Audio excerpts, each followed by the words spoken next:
Welcome to the OrthoPAC podcast with your hosts Sam Dyer, Chuck Dowell, and Miles Gilbreth.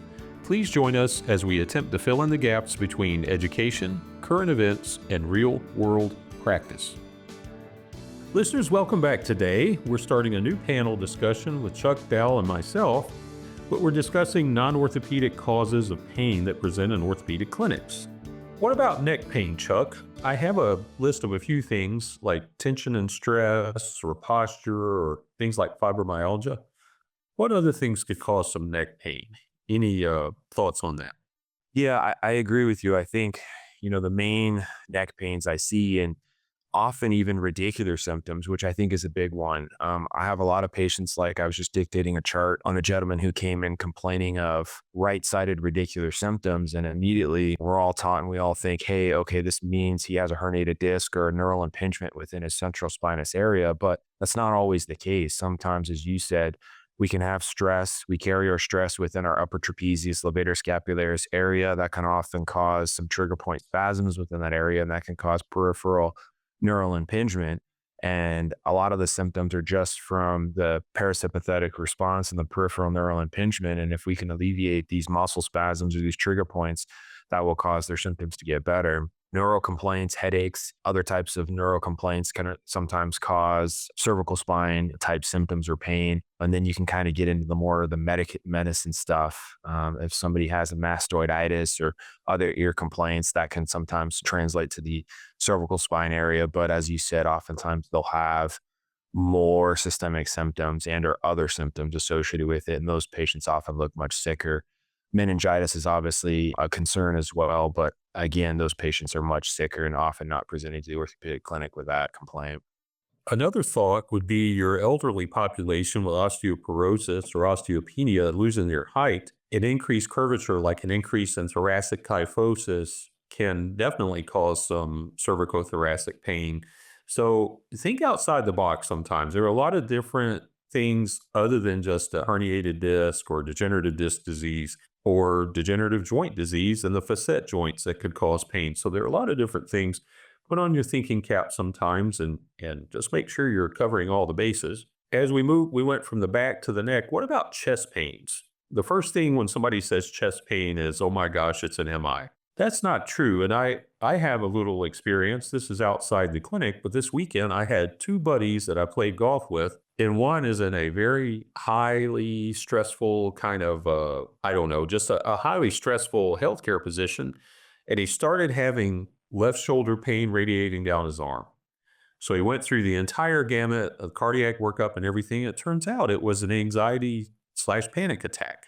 And another buddy that was having some peripheral leg pain that sounds very much like claudication. So we'll get to leg pain eventually, but chest pains, it's not always MI. Now, obviously, you want to make sure it's not the MI right off the bat because you don't want somebody to be trying to deal with a chest wall strain when they're having an MI. You don't want to do that, obviously, but think about what other things. So I was thinking about chest pain, anxiety, panic attacks, respiratory issues, GERD.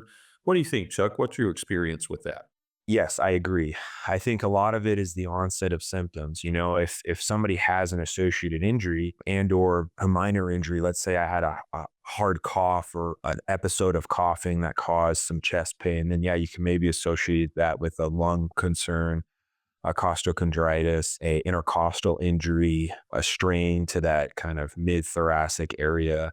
But always in the back of our minds is this a cardiac complaint, and again, assessing the patient to see if they have any associated symptoms with that, I think is often a big concern.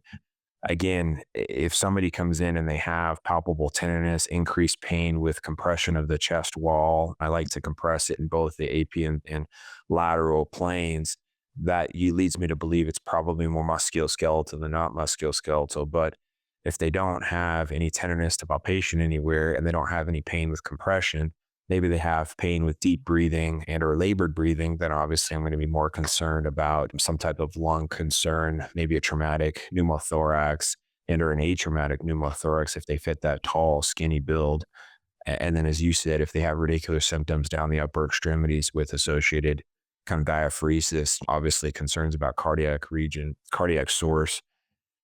I think with any of those, you got to put your pride aside. If somebody comes in and there's a concern about this type of chest pain and you can't rule out a cardiac origin, you send them to the emergency room. And I know they come to see us because they don't want to go there, but I would rather them go there and, get evaluated and get it ruled out than have it be something more significant, similar to this previous case we've discussed. So I don't know if that answered your question, but I think that's my experience. What's yours?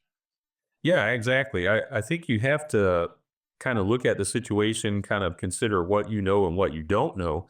The last thing in the world you want to be is cavalier when somebody's having some sort of pain. You really want to make sure it's no badness, so to speak.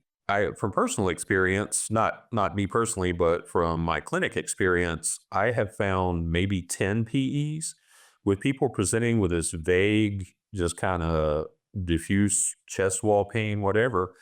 And a couple of them, I could hear some lung sound changes, but the x-rays were normal.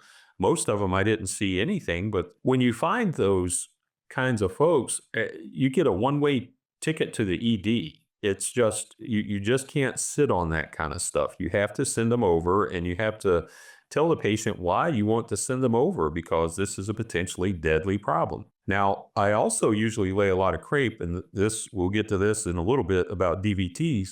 Probably 9 times out of 10, maybe 99 times out of 100 patients that I've sent to rule out DVT, it was normal. But the one person that comes back that it was positive, you're super happy that you sent all those people to get a Doppler ultrasound, because if you don't, guess what happens? Big problems. And you just don't want to get into that scenario. So certain situations, like the surgeons in my practice, if there's a wrist fracture that you don't think you can handle, you send to the ED. In my practice, the surgeons will lose their mind. And that means for big disciplinary things. But for things like this, chest pains, you're not sure what it is, or if it's a respiratory issue or not, sending them to the ED in that situation is perfectly reasonable and something you should absolutely do, in my opinion, every time.